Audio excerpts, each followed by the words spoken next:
everyone present here. On behalf of Curious of Law, I thank you for being a part of this webinar. Today we have Mr. Kumar Mihir, Advocate on Record, Supreme Court of India, to give us insight on the Amrapali judgment, that is Bikram Chatterjee and others versus Union of India, and to explain us the impact of the same on the real estate sector in India. Sir was also a part of the case and represented a large group of home buyers. He's also part of Lex Victus, the first corporate magazine to be ever published in India. Before we kickstart the webinar, I would like to make the housekeeping rules clear to all the participants. That is, please place your questions on the chat box below. The same will be taken up from there. Also, I please request everyone to keep their mics and videos on silent to maintain the decorum of the webinar. The link to the e-certificates will be shared in the chat box at the end of the session. So before getting straight to the topic of this webinar, we would love to hear about your journey in the legal profession.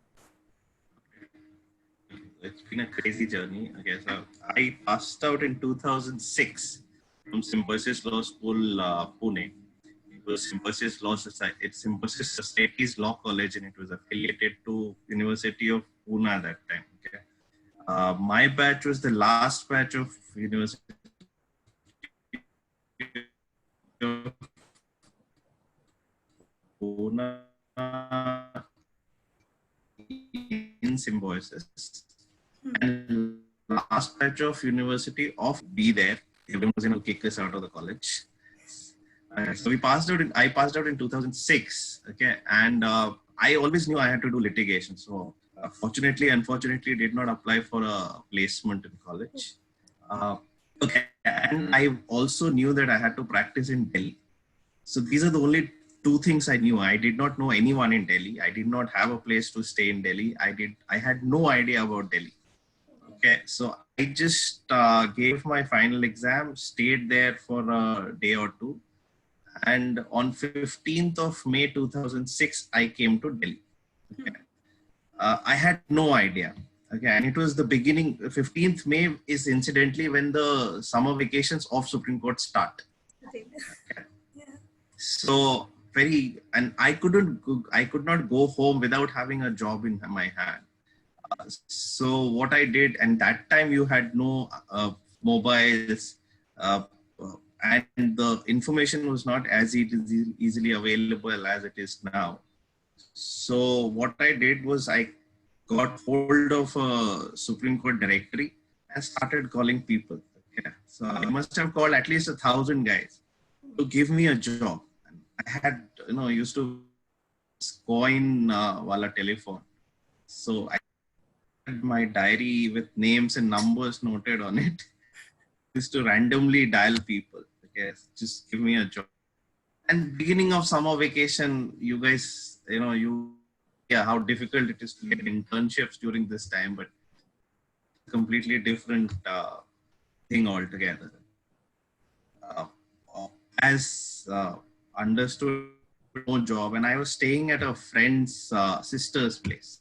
Okay, so because I did not know anyone, I did not have a place to Delhi. And fortunately, friend was also with me in Delhi. So both of us used to go and call randomly people and asking them to give us a job. As I expected, no one called us. No one gave the job. But finally, one gentleman, he had some matters before the vacation bench. He said, all right, you come over to my office. This is after calling some 700,000 people and getting rejections from all of them. So everyone used to say, all right, no, we do not need a junior, no summer vacations, call me after summer vacations. And I dare not say, I could not show my face without having something in my hand. Okay. True. So finally this gentleman said, why don't you come over to our office? So I went to his office, and this is the time I was staying in Noida. Okay. And Noida that time was not like the Noida now, which was very accessible. Okay. Yeah. So no metro, you only had bus, and from the bus there was no direct bus also to Supreme Court. So you get down at ITO, walk in June. Summer vacations, not too much work, but yes, just gave me an idea how Supreme Court works, okay, how it functions. So some basic understanding. after a month, okay, so I worked for the entire June, and then the results were supposed to come. I had to go to Pune. I got my first month salary was something like 700 rupees. And I realized I can't survive in this. So I had to get a regular job. Okay. So I tried again, courts reopened. I started calling people, give me a job. No one gave me. Finally, a senior advocate said, "Oh, why don't you come and join me?" So first month I went to join his office. The day I joined, a week later, he lost his voice. Oh God. Yeah. So he lost his voice. He couldn't speak. And a very famous senior advocate who used to expertise in labor law. So, and he had very good work, but unfortunately, because he lost his voice, there was no work available. And if a senior can't speak, obviously, no one is going to brief him. Exactly. So again, I had to get out of that job because obviously no work. Oh. That is Yes. quite a lot of hurdles, sir. Yeah, I know. It's just started, okay? Yeah. So then finally a friend of mine who used to work with Mr. DC Mathur and Mohit Mathur, sir, the current president of Delhi High Court. In that office, there's Mr. Anupam Srivastava. He informed me that Mr. Anupam Srivastava needed a junior. So fortunately, I went there. Anupam sir took my interview and he said, "Why don't you join me?" So that's how it all started from me. So I worked there for almost a year and a half. And this is the time when your seniors used to, pay us, but not that much. So I was finding it difficult to survive, especially on that salary. End of 2007, because in my I'd interned in Khaitan and Company. So the person I was Khaitan became the partner, and he was rebuilding. So he said, and I was in touch with him. So he said, "Why don't you in the firm?" I wanted to do litigation. The getting a bit tight. So I needed something to survive in Delhi. Because a year and a half, I was still asking my parents for money. So I said, "All right, I'll join the firm." But in that, I was in the litigation team. I worked extensively, handled crazy kind of matters for almost. Then I changed the firm. I went to Lakshmi Kumaran for about a year and a half. Then I realized I have to go and leave the firm culture, because if I have to start on my own, then I have to be on my own. Then I joined Mr. M.G. Ramachandran's office, senior advocate. He said, "Why you can do your own work, come and assist me also." So I was there with him. Then another senior of mine from Khaitan had also started out. So he said, "Why don't you do your own work and come and work with me on matters?" So I worked with him for some time. And then I became an AOR in 2014. So since then I'm practicing. So that was quite an inspirational so journey, I've seen, I must say, and very so fruitful in the end. So I've seen my fair share of rejection. So I can understand when people get rejected on internships and jobs. No, but so really, all the best for all your future endeavors, and I hope it goes as fruitful as it is right now. Moving on, so let's start off with the topic of the webinar, as everyone is waiting for. So before we start off, can you briefly explain the case at hand, that is the Amrapali judgment, and where did it all start from? Yes, sir. Okay, so I'll tell you what happened was in 2007-8. Okay, I don't know how many of you are aware of the how Delhi NCR and how is it made. Okay, so primarily Delhi NCR is Delhi plus all the suburban towns of different states around Delhi. So you have Gurgaon, you have Faridabad, you have Ghaziabad, you have Noida, and certain other cities which are part of this national capital region. Okay? In 2007-8, this entire boom in real estate came. Okay, this is the same time when in Mumbai you have Bandra Kurla complex, Lokhandwala complex. All these were also being launched, or people had started construction there. So in UP, especially because this case pertains to UP, so I'll concentrate on UP and primarily in Noida, Greater Noida. Uh, this is the time when it was BSP government, Mayawati was the chief minister. She launched a scheme which is known as a deferred payment scheme. Okay. So in that scheme, anyone who wanted to invest in real estate, wanted to start a real estate project, would come, ask for land, and the price, the money for that land, which is to be paid to the authority, could be paid in installments. Okay, so you pay 10% now, you get your pick of your land, you launch your project, sell it to people, whatever money you get, to keep paying the authorities in installment, or whenever you applied for the occupation certificate once your building is complete. So this is the time when all these new builders and established builders also came to Noida and Greater Noida. And they got their pick of land. So you have your JP, you have your Unitech, you have certain which were launched.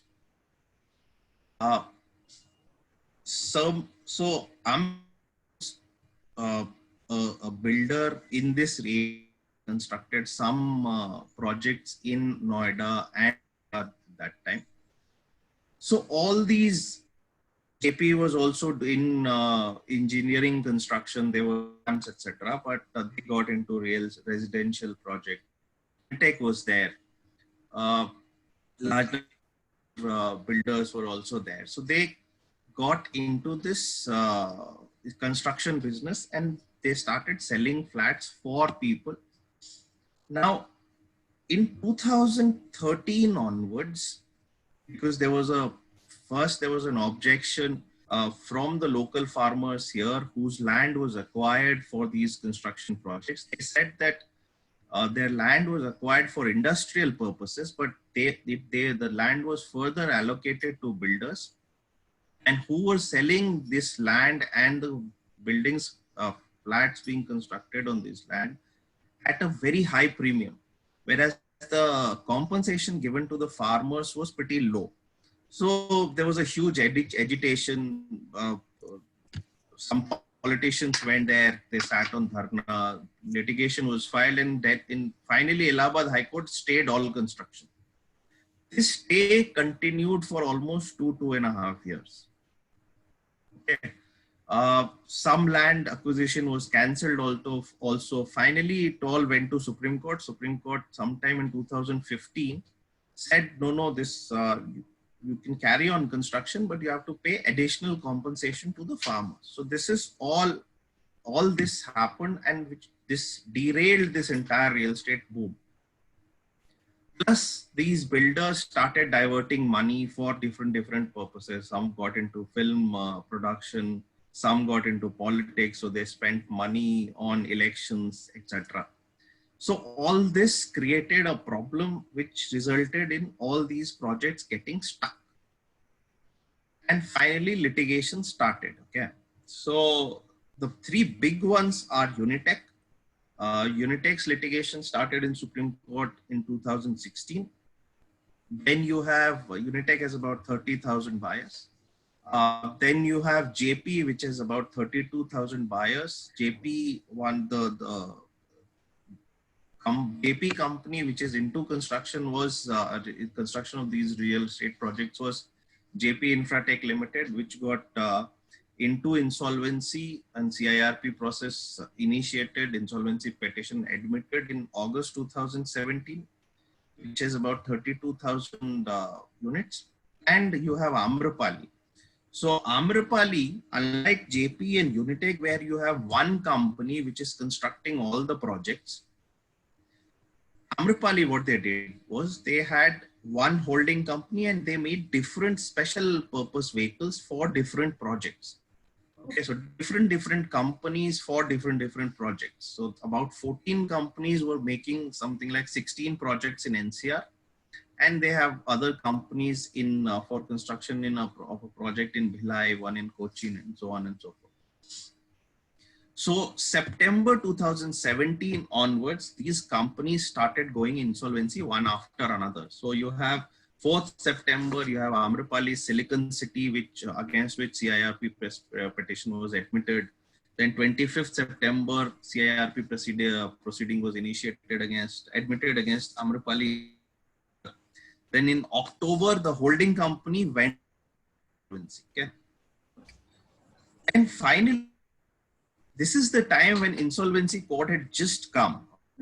In 20. And if you're aware, yes, so in 16 it became operational.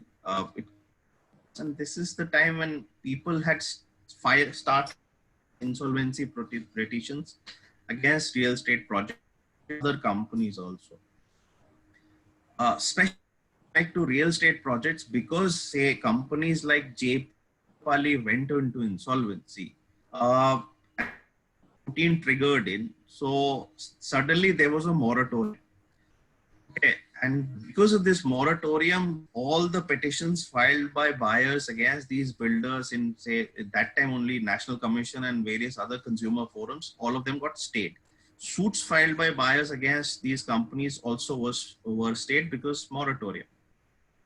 So, if I may interrupt, can you please explain to the participants briefly what moratorium period is with respect to IBC?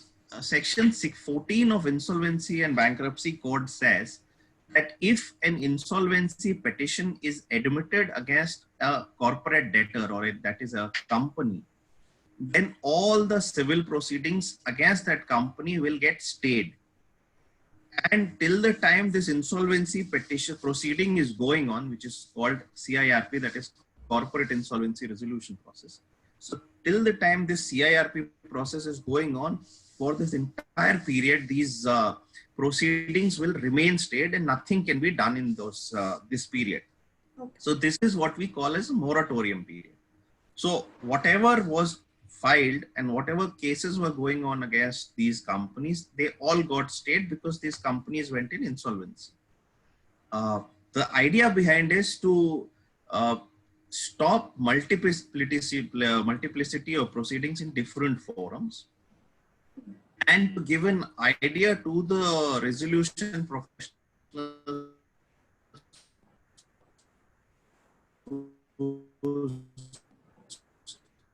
really in charge of exactly what is the claim against that company. So, so there is a moratorium. Okay, okay. I hope that makes the concept of moratorium clear. Yes, sir.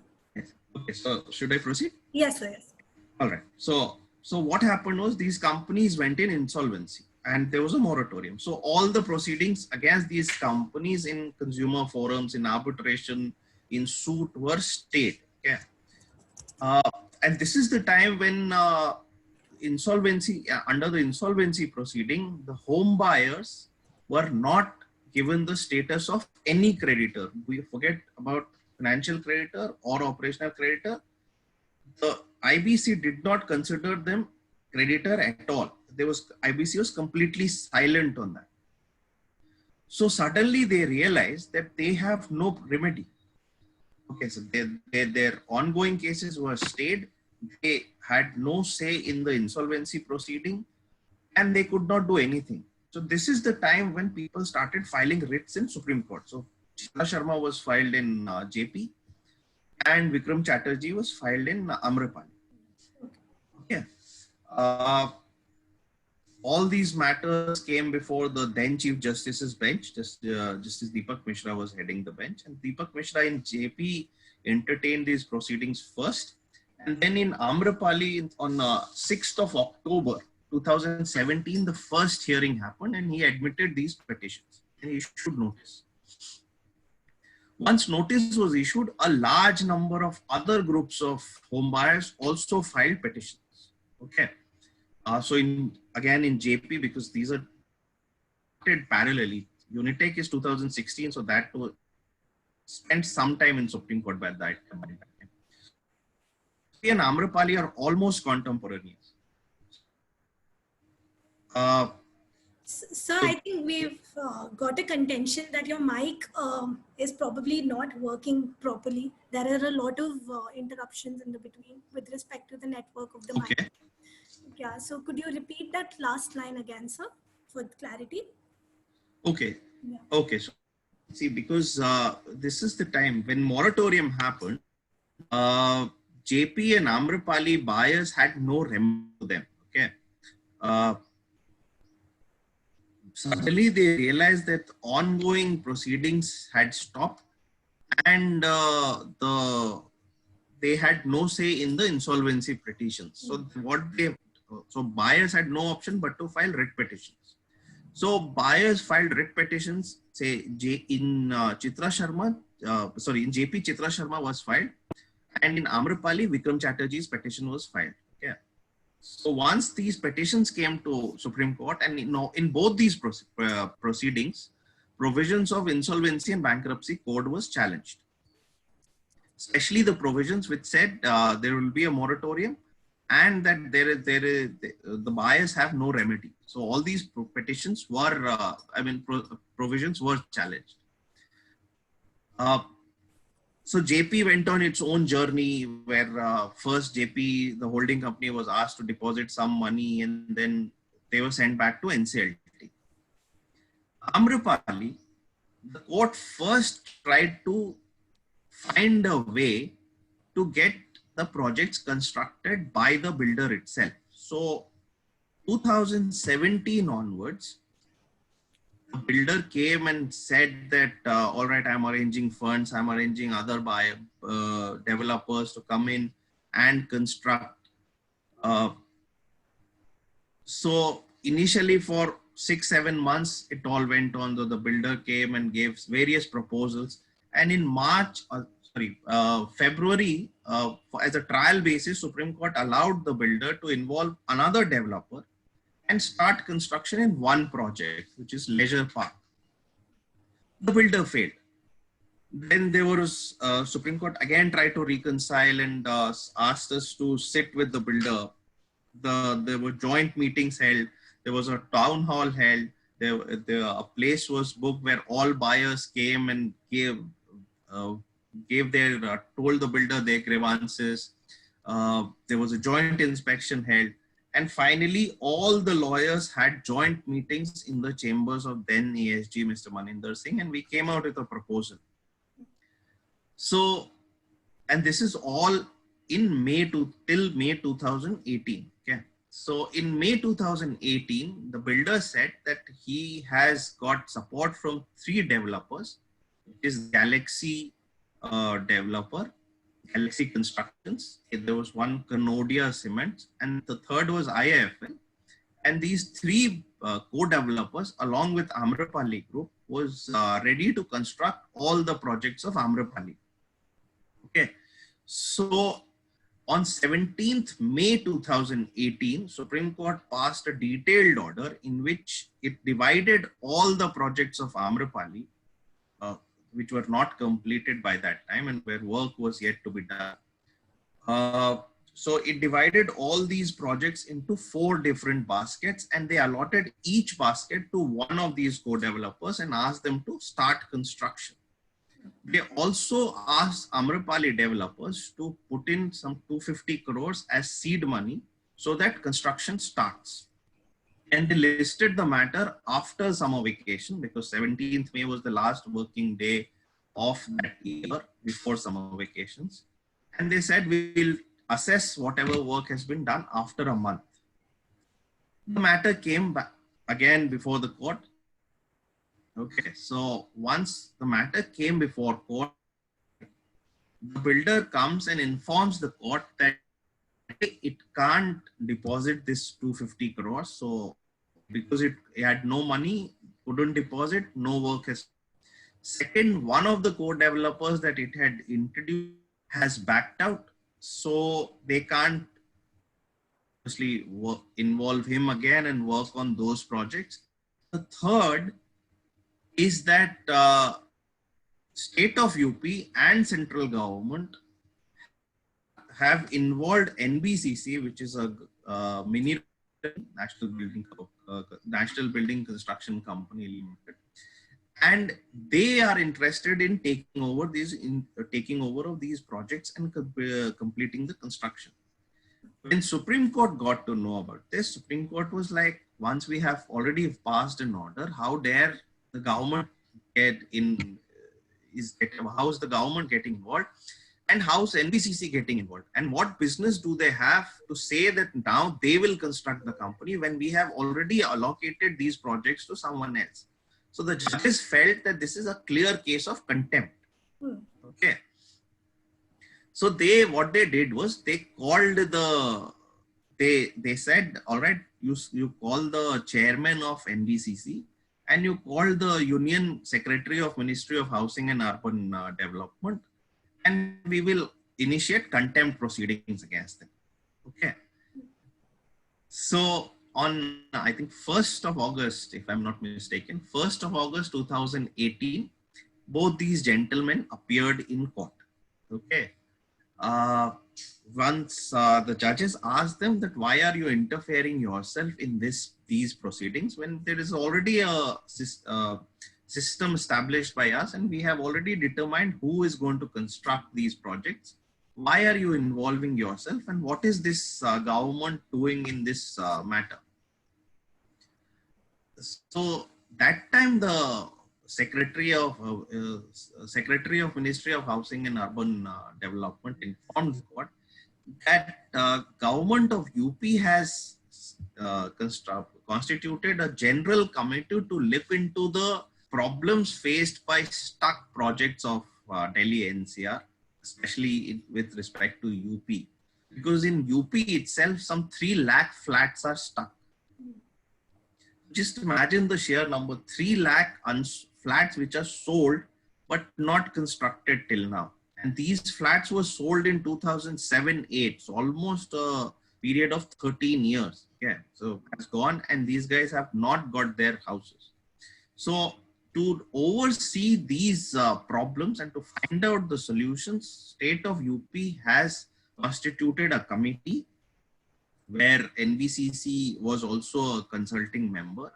And this committee was considering all projects and studying the problems faced by them. There was nothing specific to Amrapali that this committee was, or only confined to Amrapali, that this committee was considering. And therefore, there's no question of NBCC getting into this business of constructing these projects.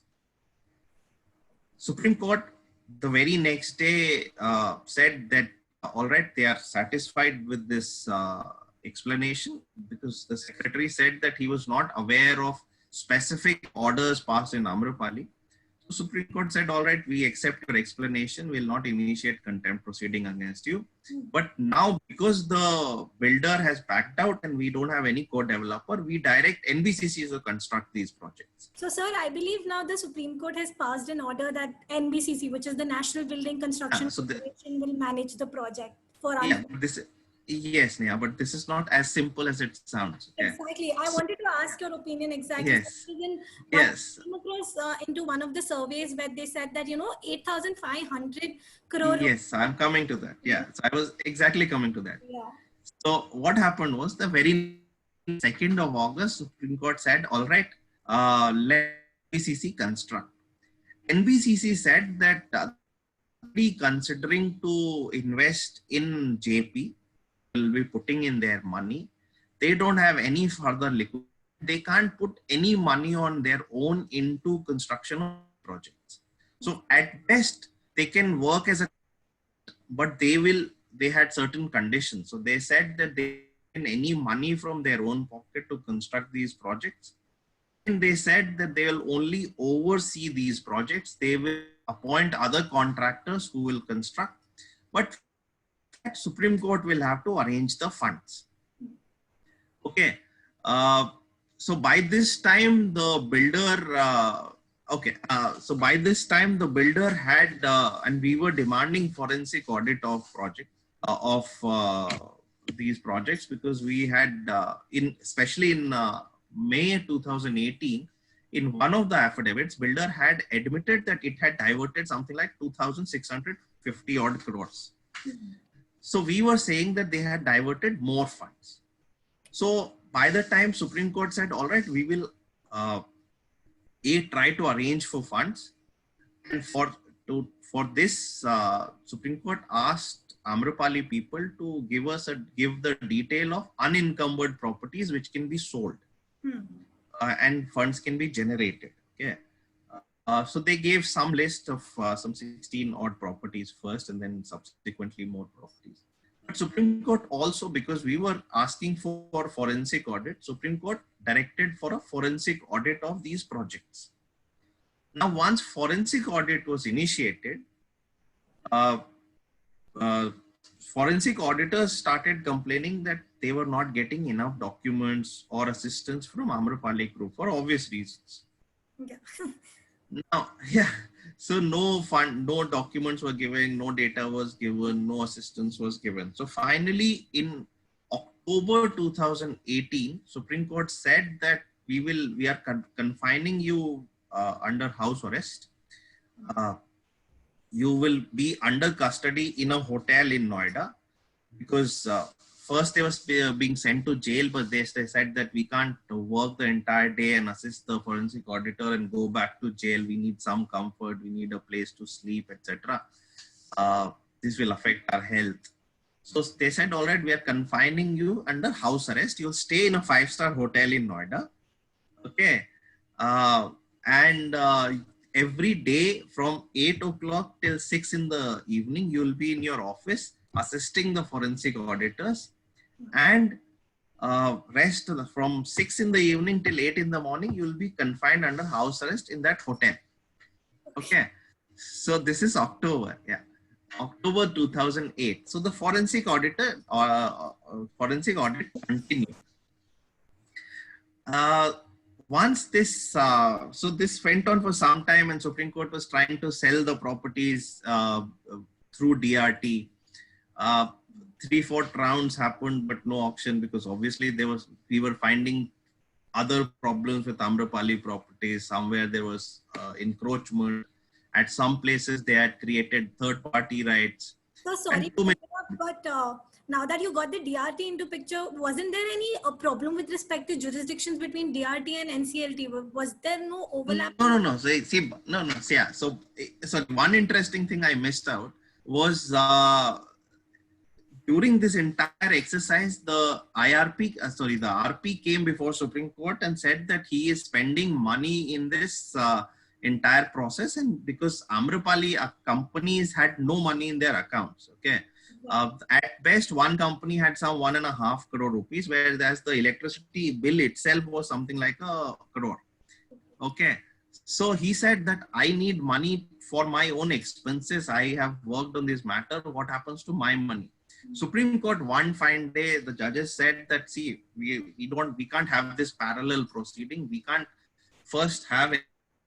We are also trying to get into this to solve this mess.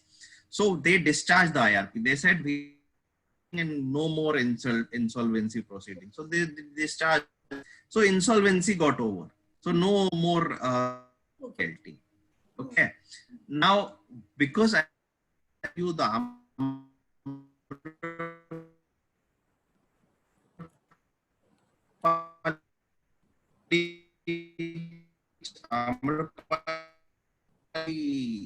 people had given auction these properties to DRT, and it let them be sold through DRT. So DRT was business of doing the valuation and assessing the title documents and claims, etc. Nothing was happening. And this went on for quite some time. And finally, Supreme Court realized that, and NBCC was saying that, well, unless you give us money, how do we construct? Okay, we are not going to put in our money. They were just giving proposals after proposals, but no money, nothing. So finally, Supreme Court said that, all right, let us hear the claims first. Okay, in the meantime, banks also came. Yes, yes. So the banks came and said, see, we have financed home buyers, but we have also financed Amrapali Group. We have done project financing also, and our money is also stuck. So we need money for our money back, and how do we recover this? Okay. The biggest problem was that Noida and Greater Noida authorities came.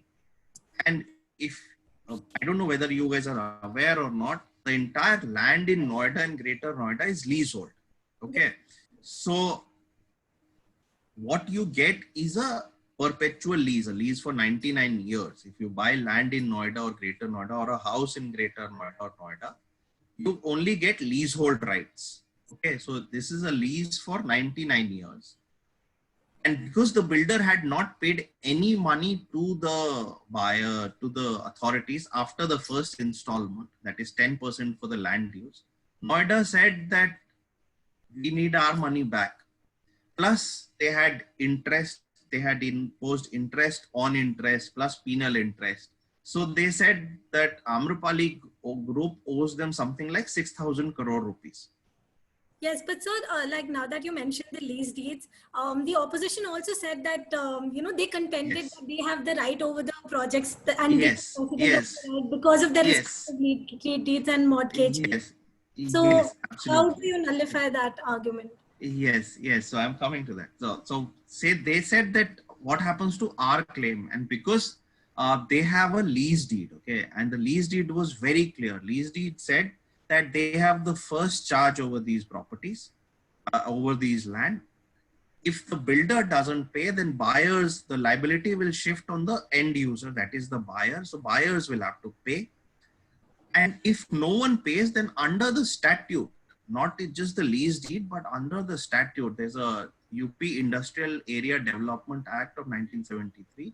Okay. Under the statute itself, they have a right to resume the property. They have a right to resume the land. Okay. Banks then said that no, under our mortgage deed, we have the first charge. Okay. So forget about Noida, Greater Noida. Our mortgage deed gives us the first charge over these properties. So there was a direct conflict between the rights of the authorities and banks. Unfortunately for buyers, their builder buyer, the only document they had was a builder buyer agreement. And the builder buyer agreement clearly said that this will be subject to the terms of the lease between Noida and the builder. Okay, so obviously the Noida and Greater Noida came and started arguing was, see, their builder buyer agreement is subject to our lease deed. The mortgage, the lease deed says that these lands can be mortgaged only after a prior from the authorities, and they said that we had not given to this builder to mortgage them, so the deeds are not valid. Okay, so banks also bigger charge or better charge than us. So our first charge, and because they are not paying, it is the buyer pay, because obviously it's all public money. So finally in May said that you give us a legal argument. So till the time we were arguing that, see, buyers, 40 buyers, where will they go? Hard-earned money has gone. Okay. Can you So throw more light on the arguments you were presenting from the buyer's side? Like you were saying yes, that. so yes, I was coming to that. So yes, so till that time we were only on equity. See, we are poor buyers, hard-earned money, etc. So Supreme Court in May said that see, all that we understand, but you have to give us a legal basic, legal argument which shows legally that your claim is better than that of buyers and of banks. Okay, so we tried to brainstorm, could not get anything first. Then finally, because I sat with Mr. Krishnan Venugopal and credit to him, so we were generally discussing about natural resources and public trust doctrine, etc. So he said that why can't we invoke public trust doctrine in this? So we worked on this argument, and it was argued on behalf of home buyers that, see, most of these home buyers invested in these properties because of the fact that they were sold as a land in Noida and Greater Noida. Okay. And all approvals from these authorities were given to these projects. Second, it was also shown to them as that these projects had been their due diligence for these projects had been done by these banks, and banks were partners in these projects. So trusting the authority and the banks, buyers had invested in these properties. And it was the duty of these public authorities to ensure that the projects were completed on time. Okay, especially when the very same banks who had done the project financing had also given home loans to the buyers. Okay. Uh, we argued that clearly the right of authority was better than that of banks, because obviously prior permission and no more permission for mortgage was given. So obviously the right of authority was better than of the bank.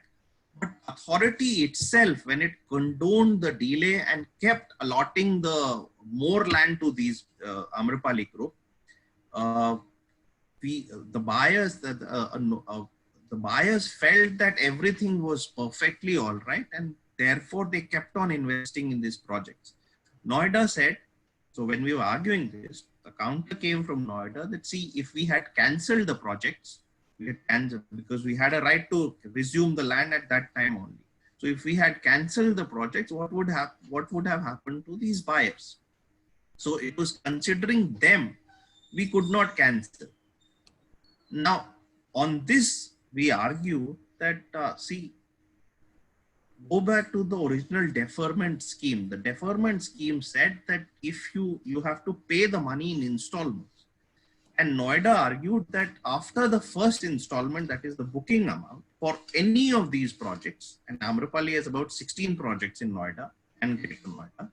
So after paying the first installment, they never paid anything at all for any of these lands. So we argued that, see, if they defaulted on the very first land, the first land was allotted, plot was allotted to them. They made the first installment. They had to make the second installment 6 months later. They defaulted on that. Why did the authorities kept on allotting the lands? Correct. Right. So if there was a default first land in 2007, Amrapali was land in Noida and Greater Noida till 2015. So for another 8 years, they were allocated land in different places. So this is a clear default on the authorities, and which presented a very picture amongst the buyers. So the buyers obviously felt it was all right, everything was online, it was completely all right, and they kept on investing. Trust has been violated, and therefore public trust doctrine invoked in this. So that's how we came out with this, because this was basically, we were trying to grasp at straws. Okay, we had no basic argument. So this is the argument that we gave, and Supreme Court accepted this. So on 23rd July 2019, Supreme Court came out with a comprehensive judgment. By this time, the forensic auditor's report had also come. And looking at the report, Supreme Court said that, you see, there's a clear case of diversion of more than 9,000 crores. If you add interest and other things, the properties, etc., the total diversion comes to something like 11,000 crores. So they quoted the entire audit report, at least the summary of that entire forensic audit report, and gave a 270-page judgment in July 2019, 23rd July. In that judgment, Supreme Court passed a large number of directions. Okay, so they first sent these guys to jail. All the promoters were sent to jail. The CFO was, they asked the ED to investigate. They asked SFIO to investigate. They asked ED to investigate against people like JP Morgan, other investors to whom money had been diverted. They asked NBCC to construct these projects. They asked buyers to deposit the money within 6 months thereafter, but because of certain other problems, it could not happen. They appointed and the biggest thing that Supreme Court did was, sorry, the biggest thing Supreme Court did was, they cancelled the rights of Amrapali Group. They cancelled all the lease deeds in favor of Amrapali Group, and they vested all these rights in these lease deeds in an officer appointed by them, who's the court receiver. Okay. So court receiver was asked to take over all the projects, all the assets of Amrapali Group, all the bank's accounts of Amrapali Group, and coordinate with NBCC to get these projects completed. So before we go ahead, can you give us some insight on what is the role of the court receiver? When is he appointed? And I believe in this case, R. Venkatramani sir has been appointed as the court receiver. Yes. So when is a court receiver appointed by the court, and why is it required or necessary? Yes. So in the 23rd July 2019 judgment, Supreme Court comprehensively lays down that there was a massive fraud played by Amrapali Group in connivance with banks and Noida and Greater Noida authorities officials. And they said that they don't trust these builders to complete the projects at all. But they had to find a mechanism. The only way available for them at that time was to take over the projects and give it to some authority. Okay. So we had tried to argue initially that there's a provision in RERA. Okay. Section 7 and Section 8, because these projects were registered in RERA. So Section 7 gives the power to RERA to cancel the registration. And Section 8 says that once the registration is cancelled, then it is upon the authority to get it constructed through any co-developer or the competent authority, which is the Noida and Greater Noida authorities, or through someone else, or through an association of buyers itself. So we had tried to argue. Court said that they will not like to involve RERA at all. And Noida and Greater Noida authority also said that they don't resolve to complete these projects. Because even as per the estimate of Amrapali project, Amrapali itself, we required something like 6,000, 5,000 crores to complete all these projects. And there was the lowest estimate that had been given by Amrapali. And these companies had something like 1 crore, half crore at best in their bank accounts. And buyers had no means to pay, because so the buyers who had paid, got their houses under subvention scheme, were facing DRT proceedings because the builder had defaulted in its obligation to pay EMI. Banks had stopped dispersing loans because of whatever, because there was no construction at all. So no way for buyers to pay their balance dues. Banks obviously were not going to finance because massive fraud again, plus huge liabilities which were pre-existing. Noida also had a crazy amount of liability. So we had no way. So Court said that they don't trust the Amrapali Group to complete these projects at all.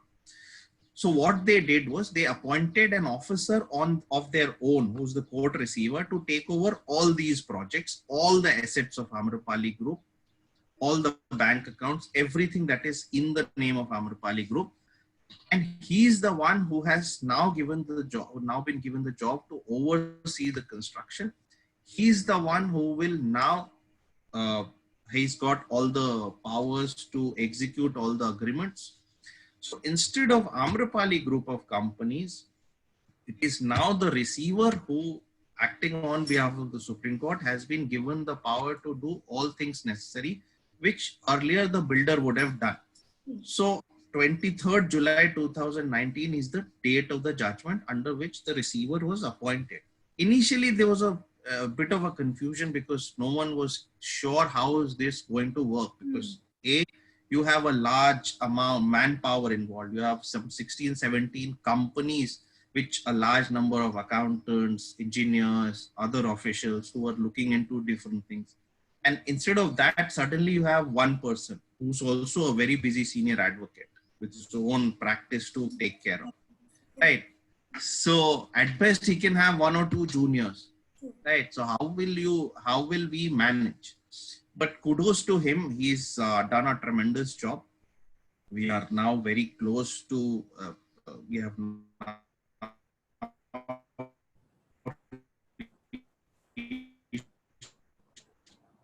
the state where construction will be commenced, because judgment came. Yes, okay. Another aspect was that even for projects where people had been given their houses, and you have studied Transfer of Property Act, right? Hopefully. Yeah. So under the Transfer of Property Act, if you see the concept of sale, the title does not transfer until you have a deed, right? There's a UP Apartments Act of 2010, which also has a provision which says that unless the flats, there's a registry of the deed is done, the flats will vest in the builder itself. Okay, that's section 13. So a large number of, so almost 8,000 people had been handed over flats by Amrapali Group, but their registries had not been done because obviously Amrapali had not cleared the land use. And in Noida, there's a provision that unless you have the OC and CC, that is occupation certificate and completion certificate, registries can't be done. So Noida was not giving the OC and CC because no land use clearance. So in that judgment, Supreme that forget about your dues, Noida, you will give no dues certificate. I mean, you will help the receiver in getting all these registries done. All the electricity which connection will also be given to all these projects. Arrange for the funds, and they said already not being able to sell all this.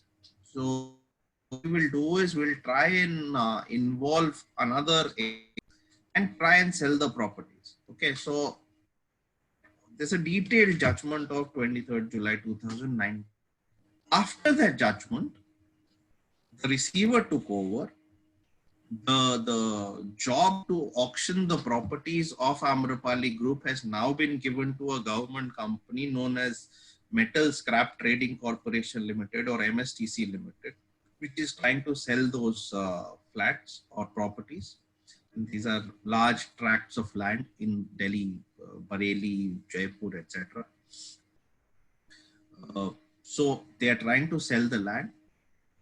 Banks have now been directed. There's a 10th June second judgment in Amrapali of 10th June 2000 of this year, in which banks have been asked to disperse the funds of the loan accounts, and they have also been asked to restructure the loans of those people whose loans accounts have been declared NPA, which is a massive thing. Okay, so if you have been unable to pay your loans till date for whatever reason, Supreme Court on 10th of June 2020 says, and this has only happened in the Amrapali case, that banks will restructure your loans. Okay, so forget about the reason. Banks will now restructure your loans and will disburse the money. And also the interest which is being claimed by Noida, not in Amrapali, but in all the projects in Noida, okay, will be reduced by half, and this benefit will be passed on to all the buyers of this area. Okay, so this is another massive thing which has happened on 10th of June. We are now in the process where a large amount of money will come from the banks. MSTC is trying to sell the properties. Sir, I believe please, will start. Sir, I believe the court has also ordered an opening of an escrow account with the UCO bank. I think, yes. Can you explain the participants about the functioning of an escrow account and what led the court to pass such an order? Okay, right. So this is again the 23rd July 2019 judgment. Okay, so when the judgment, so to construct any project, especially in Amrapali, money can only come from three sources. Okay, one is from the buyers themselves. Okay, second is from sale of properties of Amrapali Group, which is attached. And the third is if some financing is given by by the government or from some other financial institution. So while we are working at arranging finances from any institution or government, and there's a huge talk about SBI caps coming in and giving us finance from that stress fund of 25,000 crores, which was announced by central government. MSTC is also trying to sell the properties. Buyers were apprehensive to pay the money, right? Because they were not sure that if they pay the money, this money will only be used for construction. Okay. and even if it is used for construction, it may not be used for construction of their own projects. Okay, so to here, Supreme Court said that, all right, we'll open an now escrow account is the kind of bank account which is established purpose, and the money can be withdrawn from this that only for that purpose itself and not for any. So they said we will open an escrow account. All the buyers, and this escrow account is to be opened in the UCO Bank branch of Supreme Court itself.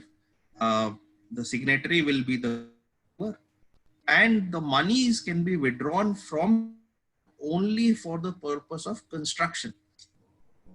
So that's how escrow accounts work. Buyers have started depositing money in this account.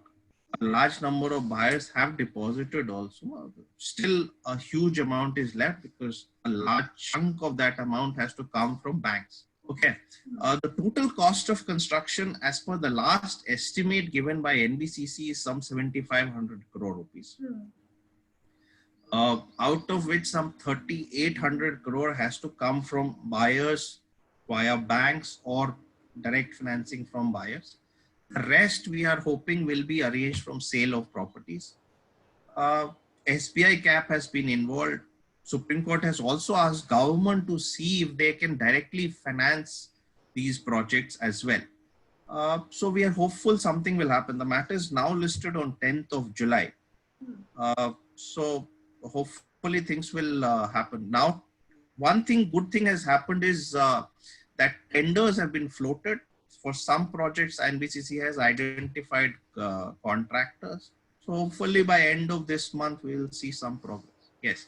You have questions? Yes, sir. So there was this one question which a participant wanted to ask, and I also wanted to ask, was Yes. do you think now this judgment will actually deter such realtors and housing companies against the duping of money of honest home buyers who are actually Yes. accustomed to circumventing the law, like you suggested? Now, 2007? yes. Now, Neha, the biggest, at least the biggest change in real estate sector has been RERA. Okay. So since the time RERA has come, that is 2015 onwards, and rules were framed in 16, if I am 16, I think, if I'm not mistaken. So since then, all the projects which have been launched, once you have RERA registration and your agreements are RERA compliant, then it is the job of RERA to ensure that there is, builder is compelled to construct the projects, especially because he has to keep your money in an escrow account, and 70% of that money must be used for construction. Only 30% he can withdraw and use for any other purpose. So 70% is an estimate which is actually used for construction, and rest is all marginal profit margin and things like that. So at least since for those new projects which are RERA registered and governed by RERA, there is obviously a huge, big hope that this thing will not be repeated. For the older projects, which is like Amrapali, JP, Unitech, and several others where this problem has arisen, we are still in the stage of churning. So in JP, you have NBCC has NBCC's proposal has been accepted by COC, approved by NCLT, though NBCC for certain grounds have filed an appeal before NCLAT. So hopefully there also things will improve, and NBCC has got, JP has about 32,000 buyers. In Unitech, which is another 30,000 buyers. I think January or February. So January, Supreme Court has constituted the board again of DC, where government has given its own nominee, and this reconstituted board has to give a proposal for revival and construct of a tech and construction of all these projects. Amrapali is the only project Supreme Court is monitoring itself officer and has not relegated or delegated to some other agency. and where things are looking turning out for good. For other projects, you have still a large number of matters in CLT, in NCDRC. So for those projects, we have a problem. But for the future buyers, I don't see this problem arising again because you have a oversight mechanism now. Correct. So, sir, this judgment is actually known as the watershed moment for the real estate sector. Do you believe so? Or how? Yes, for three different regions. Because first is this is the first time that Supreme Court has given such a detailed judgment and has said that public trust doctrine is applicable in real estate also. So it's not just the job of the builder itself, but the banks who are doing project financing, plus the authorities who are giving approvals. They also are liable and obligated to ensure that the money paid by buyers must be used for construction. Second is this is in the very judgment itself. Supreme Court has said in both the judgments that the benefit of this judgment must be given to all the stuck projects of similar kinds. So even though it's up to the government, because obviously it's a policy decision, but once Supreme Court says that similar benefit must be given to all these projects of similar kinds and not just be confined to Amrapali. So this is something that should be, the benefit must be given to everyone. And the third is, this is the first time any constitutional court all over the world has actually actively assumed the role of executive and has appointed an officer of the court to complete the project. And they, even though after that judgment almost a year has passed, 23rd July, and we are again in July. Yes. But they have passed a large number of directions after that judgment to ensure that money is arranged, construction starts. So the first time in a constitutional courts actively has assumed the role of executive and is trying to complete the project, which has not happened, at least to my knowledge, anywhere in the world till now. So that's the reason why it is a very important judgment, especially in real estate sector. And remember, real estate, I'll tell you why it is important, because real estate, if you build a house, it's not just the real estate industry. I mean, that particular builder is benefited or is doing business. But if you build a house, you require cement, you require steel, you require electrics. Once you require paint, you require labor. Plus, once the house is completed and sold, then you require furniture, you require a bed, TV, electronics, you require curtains. So one house gives employment or generates business opportunity for almost every sector of economy. This is a very important reason why this judgment has been given by Supreme Court. Sir, there was, since you were also mentioning the problems of electricity in between our discussion prior to this, there was this one participant who was asking that he has also read somewhere that there were some issues with relation to electricity and how the payment was made. So can you highlight again on the same for like in brief with respect to the electricity? So there are two distribution licensees involved in this. One is in Noida. If you have Pashchimanchal Vidyut with which is supposed to give electricity supply to these consumers. The issue with respect to one connection and all these, what happens mostly is the licensee gives one connection to for the entire, and it is up to the society and the RWA or the maintenance agency who then gives that connection to every household. So you have one main meter at the single point connection, and then you have sub meters in different houses. Okay, the maintenance agency then charges for recharge of your or charges for that electricity coupled with the electricity backup. So there was a large problem with respect to this entire infrastructure in certain projects. In some projects, the distribution licensee was not connecting the electricity at all because no objection was not available from the builder. Past dues were not paid, etc. So OC and CC was not available because Noida was not giving them. So in this judgment of 23rd July, Supreme Court has directed that said that electricity and water and sewage are essential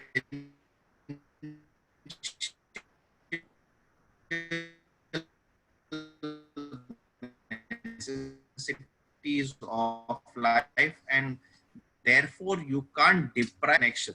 In Greater Noida, there was another issue that in certain projects, the builder had taken a commercial connection, and there are different categories of connection. Okay, so he had taken a commercial connection and had given supplies to different houses from that connection, and the distribution licensee obviously was charging them at commercial rates, which is higher than your normal domestic tariff. So again, there was a settlement and there's a agreement which was placed before the court where NPCL had said that they will put in the entire infrastructure and build in, give separate connections to these houses.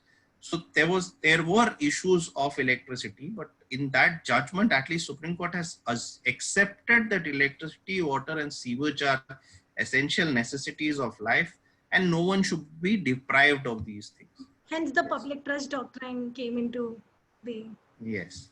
Yes, sir. Okay. Thank you, sir. So there's one last question I think Manthan wants to ask. He's typing his question as of yet. So if you could just give me a minute. Then, so yes, would you mind, I mean, I'm going a bit off topic, but would you mind discussing, like, now that we're talking about electricity, just like your opinion on what is, like, about the new amendment on the Electricity Act? What is your opinion on it? See, I think if they are able to push it, it will change the way the sector functions, but that is a bit difficult because see, electricity is a concurrent subject. Okay. So even though the center passes an order, states will have to give their consent. Okay. Exactly. So this is a tall order for the central government to convince all the states. I personally don't see this going through, obviously, because it's a bit political issue, and central government will have to work very hard to convince the states to give their consent. But I don't see that happening as pretty soon, at least in near future. So in my reading, this bill will go to the standing committee, and the standing committee will try to make a consensus on this, and only thereafter something will happen. Either they'll amend the certain provisions or they will try and make a consensus. But this is going to take time. I don't see it happening at immediate future, at least in the monsoon session. All right. So just one last question from Manthan, who was typing. He said that his question relates to the situation that will change concerning the real estate business, keeping COVID-19 in mind. So what are your opinions? How will COVID-19 impact the real estate sector? See, first thing everyone will realize is the importance of the house. Okay, because all of us are confined at, okay. So the first thing you'll realize that you need a house. Okay. In my view, this will boost, at least motivate people to invest in a house. Rental will not, is not that attractive an option anymore, in my view, should not remain that attractive an option anymore, especially in view of the fact how certain landlords have asked people to, have forced people to pay on rent, and have asked people to vacate because of their inability to pay rents, etc. So now my reading is everyone will be motivated to at least invest in a house. But given how long this continues, I think now, but my reading is priorities will change now. Instead of investing in a expensive car, etc. First thing, everyone, especially people who are coming from outside or are relocating and don't have a house of their own in that city, will try and buy a house. So this is going to boost real estate. Anyway, see, real estate has been in dumps for quite some time. The only way for them to go now is up. So my reading is real estate is going to do better. It can't go beyond where it is. Okay, it's already every builder is in a red now. So, yeah. Sir, I would like to ask for your permission for one more question, if there is no paucity of Yes. one question. Of course, I'm not in a hurry. The participant Shivam, he is asking that can a promoter offer possession to the allottees without getting the flat registered in their name or without getting the subdeed registered in their name? All right. So in law, no. See, at least the UP Apartment Act says, and I'll confine it again because Amrapali UP is the title does not transfer, and you can't give the possession without doing the execution. Okay, there's a Supreme Court judgment of Bangalore Development Authority versus Syndicate Bank, if I'm not mistaken, by Justice Ravindran, in which he says that if the builder is not doing registry or is not doing registration or is not executing the sale deed or not executing the sublease deed, that's a deficiency in service. Okay, so therefore legally he cannot. But unfortunately, what has been happening and what has been my experience is that, see, builder for whatever reason is unable to pay the land dues, is unable to get the OCCC, but he doesn't want to keep this sword hanging on his head that he's not handed over the possession and therefore there's a delay and he has to pay delay compensation. Buyer, on the other hand, because he's been paying EMI and he's been paying rent at some place that he's staying, he keeps insisting for the possession. So therefore, mutually they agree that, all right, let me enter the house, let me take the possession. So that's the reason why it happens. But legally, he's not allowed to do that. And until the registry happened, title is not transferred. The section 13 says that till that time, it is the builder who is the owner of that property. So that's the legal position. Yes. True, sir. Thank you so much, sir. It was very helpful. Once again, sir, thank you so much on behalf of Curious of Law for taking us time, that too on a Sunday. Thank you, Neha. Thank you, everyone. Thank you to all the participants as well. Thank you, sir. Hope you have a great day ahead. And hope this was a very interesting lecture. I was making notes in the between, so it was really, really nice. So thank you so much. All right. All the best, everyone. Thank you, sir. Thanks. Thank you.